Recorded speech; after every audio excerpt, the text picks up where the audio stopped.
The story of Gilgo Beach is a story about pimps and prostitution. A lot of the times, girls get involved, like myself. My mother wasn't around, or like nobody warned me what could be out here on the streets.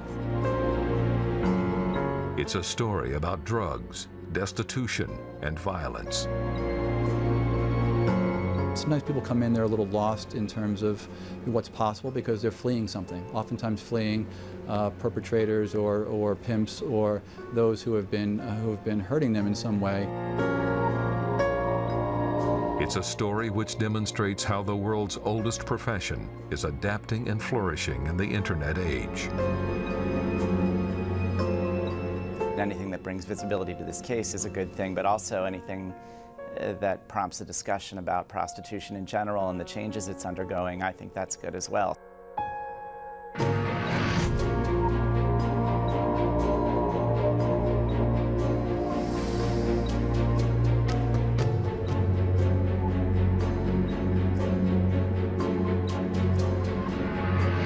This is a Richard French Live special report.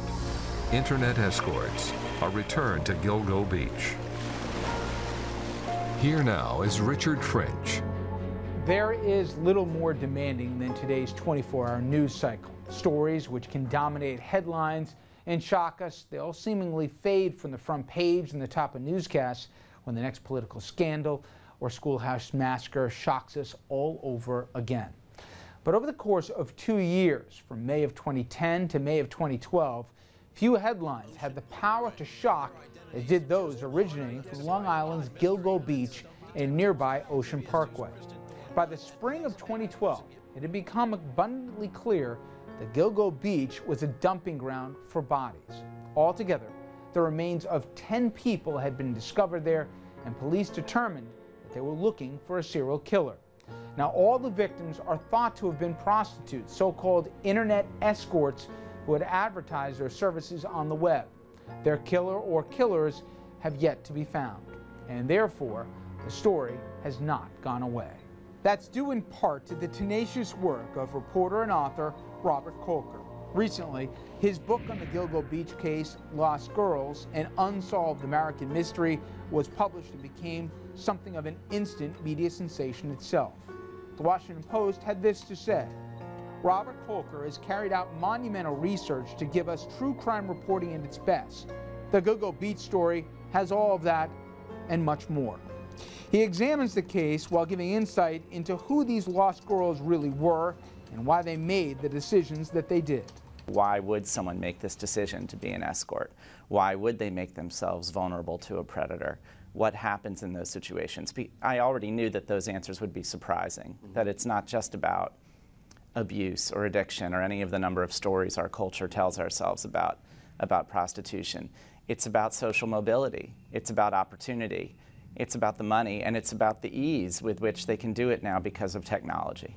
We'll get to some of those changes involving modern prostitution a little bit later in this special broadcast. But first, the publication of Kolker's book prompted network primetime programs like 48 Hours to take another look at the case. Long Island serial killer. Tonight's 48 Hours mystery. But even 48 Hours uncovered little new, sticking with the basic timeline of the story, when and where the bodies were found. Our recent request for a comment on the status of the investigation was met with this terse response from the Suffolk County PD. Quote, "We will have no comments until future events provide details which can be of benefit to the public." And that statement from the Suffolk County Police Department in August of this year. Nonetheless, Gilgo Beach and the horrors that happened there continue to hover over those involved, much like a puzzle missing its final pieces or a half-developed photograph.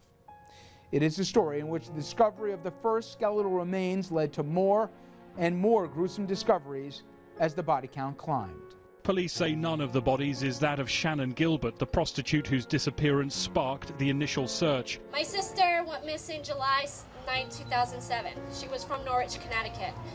She went to New York and she never came home. Megan Waterman was my daughter. She lived in Scarborough. She went missing June 6th of 2010.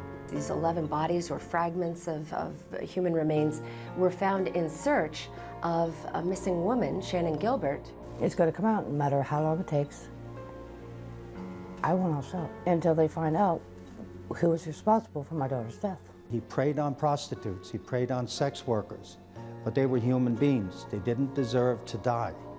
Coming up next on this special report, Internet Escorts, a return to Gilgo Beach. We will take a look into the growth of the Internet in the underground sex trade.